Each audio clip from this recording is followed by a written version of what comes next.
That's an imposter. That is the imposter. There can't be two. Let's take them both in. We'll have a showdown to prove which. Yo, what's up, guys? It's your boy, Benny. Harry Truman, president, said if you want a friend in politics in Washington, D.C., go get a dog. Don't count on human beings being your friend. And certainly that is something that you can see inside of the world of politics. I've been raised in the world of politics. I am from the state of Iowa. I lived in Washington, D.C. and worked there and reported there on politics for 15 years. And I have seen so many people and so many awful things happen to good people that come into the political world and just get absolutely destroyed, savaged, backstabbed, myself being one of them. So you got to have the thick skin, but you also got to be careful with what you're doing because you could really humiliate yourself, to be quite honest. So it's like, listen, if you're the governor, that's a really important state in politics, like Iowa, you got to be careful with your social media. Like, make sure you don't piss off anyone. Iowa's a very, obviously Iowa's a very important state. So if you're the governor, you should, like, I don't know, have it locked down a little bit. Meaning don't have burner accounts like you're a teenage girl. But that's exactly what Iowa Governor Kim Reynolds did. Apparently, Iowa Governor Kim Reynolds has a burner account to complain about Trump. What the F is wrong with these people? You can like call press conferences at any time.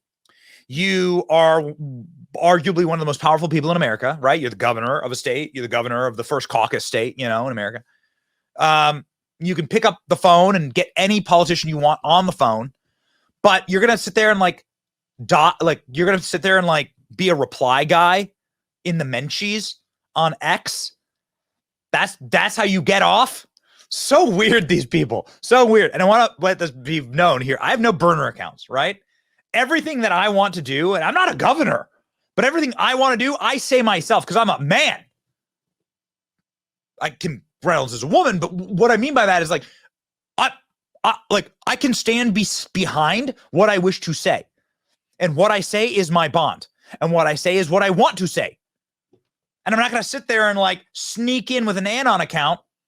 Nothing against them. Nikki Haley is the one who hates the Anon accounts and try and destroy you. Try and snipe at you in the comment section because you're a coward. If you're a public official and you do this kind of stuff, you're a coward. We'll get to Mitt Romney. Okay, here we go. Uses burner account to complain about Trump online ahead of her state's caucuses. Isn't that wild? How utterly unprofessional. Kim Reynolds, who's endorsed Ron DeSantis, it's her prerogative, Republican primary, has reposted content in favor of DeSantis and against Trump. One post contrasted DeSantis as a family man next to a photo of Trump at Mar-a-Lago, a group of young women. She's not the first anti-Trump burner. Mitt Romney infamously used Pierre Delecto in 2019. So this is stupid. Again, endorse whoever you want. She's endorsed Ron DeSantis, okay? But this is her burner account. It's not really, is it really a burner account? I mean, she's going by her own name, Kimberly Reynolds, and she has an avatar of herself and presumably her husband. And here she is reposting stuff like this. The contrast is overwhelming. This is Donald Trump. Oh, it's Alina Habba. I know a couple of these women. There's nothing wrong with it. It's like Donald Trump on New Year's. Whatever. It's like he's posing with his guests on New Year's. You can probably also find photos of Ron DeSantis with his donors or with women at a party. I don't know. Doesn't seem like the hottest content, to be quite honest.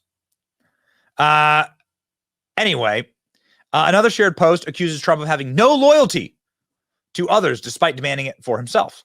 That's fealty, which makes sense because that's what you want from a king. Got it? Trump destroyed.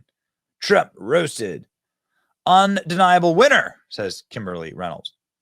But why would this be your burner? Why would this be your burner account if it's your real name? You're really bad at this. The profile is now disabled, by the way. Account is suspended because it violated the rules. But it didn't. I assume it violated the rules of operating multiple accounts, right? As yourself. Kimberly Reynolds is saying who she is. Here she is with her photo and everything. She's bad. She's so bad at this. Iowans are so honest. I'm from Iowa. We're too honest. Maybe that's our fault. We're too honest of people. She creates a burner account and her account isn't Anon 7265468 JBDI with a little Pepe frog. No, her burner account is her photo plus her name. You're doing it wrong, Kim. You're doing it wrong. Anyway, Kimberly Reynolds' account is suspended, but something that she can't suspend are these TV ads that she cut about how much she loves Donald Trump. About this president, it's an administration of action and outcomes. Lower taxes, lower unemployment, safer borders, and appointing conservative judges to the court. Our farmers thank you, Iowans thank you, and we are grateful. A leader, a fighter, a president who puts America and Americans first. I'm Donald J. Trump, and I approve this message. This is Donald Trump's ad trolling Kim Reynolds. Okay, I had it reversed. I thought it was Kim Reynolds' ad. Either way, Kim Reynolds endorsing Donald Trump there, saying all these nice things about Donald Trump, and then who knows? You never know. You never know. It's up to her. Yeah, she can choose. She can endorse whoever she wants, right? But why would a governor have a secret Twitter account? What is she hiding? There should be transparency, says Greta Van Susteren. Of course, she has the right to have a secret Twitter account, but why doesn't she say something about this? Why doesn't she just say what she believes? Because this is getting written up pretty widely, right? Because it's totally silly. I love Iowa, protecting expanded ethanol, got $28 billion from China, blah, blah, blah.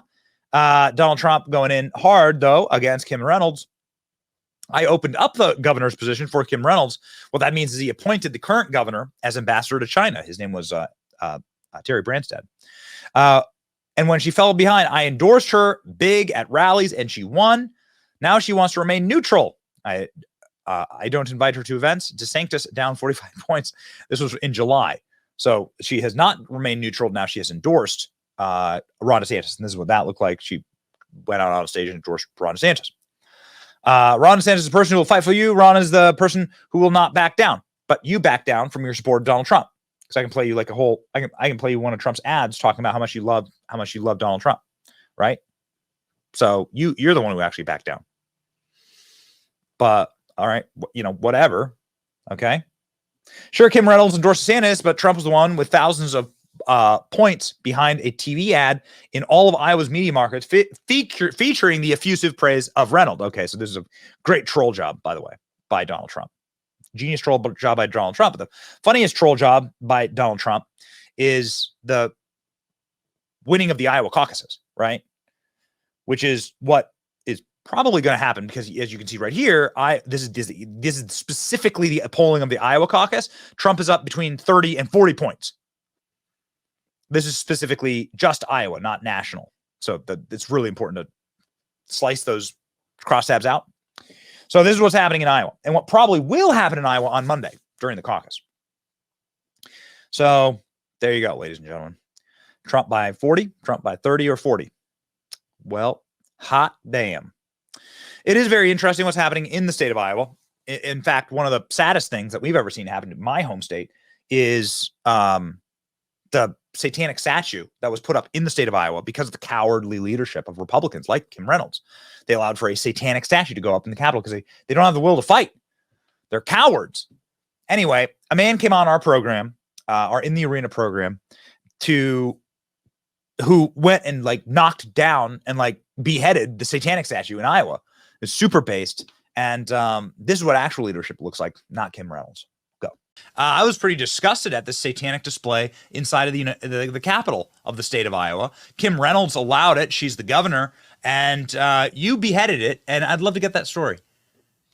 Yeah, so the icon to Satan got put up a couple of weeks ago. I don't know exactly when, but I saw it on social media about a week and a half ago, and I thought it was a joke, which apparently it might be a bit of a joke to the Satanists. Some of them are real believers in the devil. Some of them are not believers in the devil. They just kind of do it again as a joke.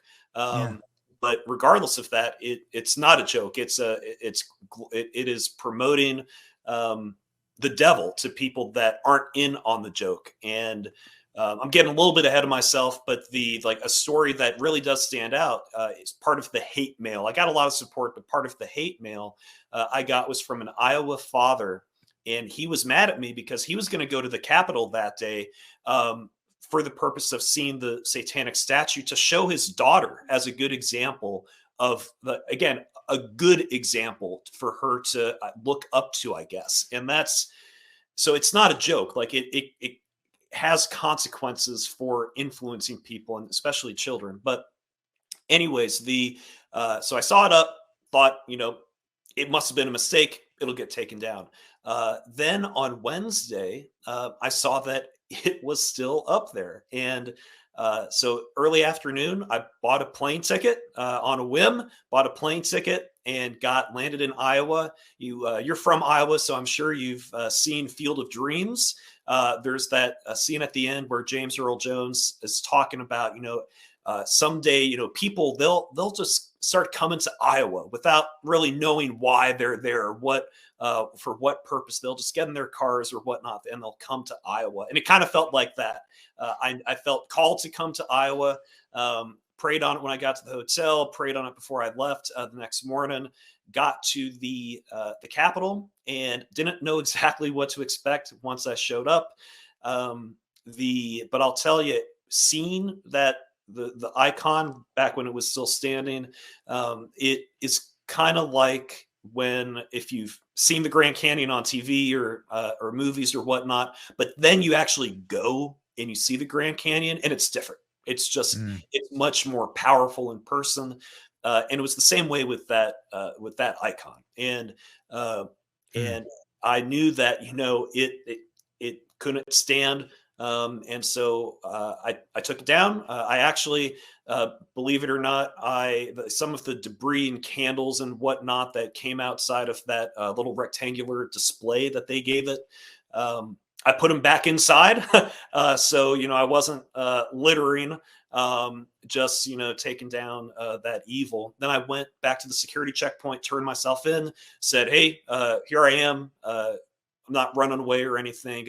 This is what I did. And they called the state trooper over. We talked for a little bit. They talked to higher ups. They tried to figure out, hey, what are we going to do with this guy? And they ended up letting me go.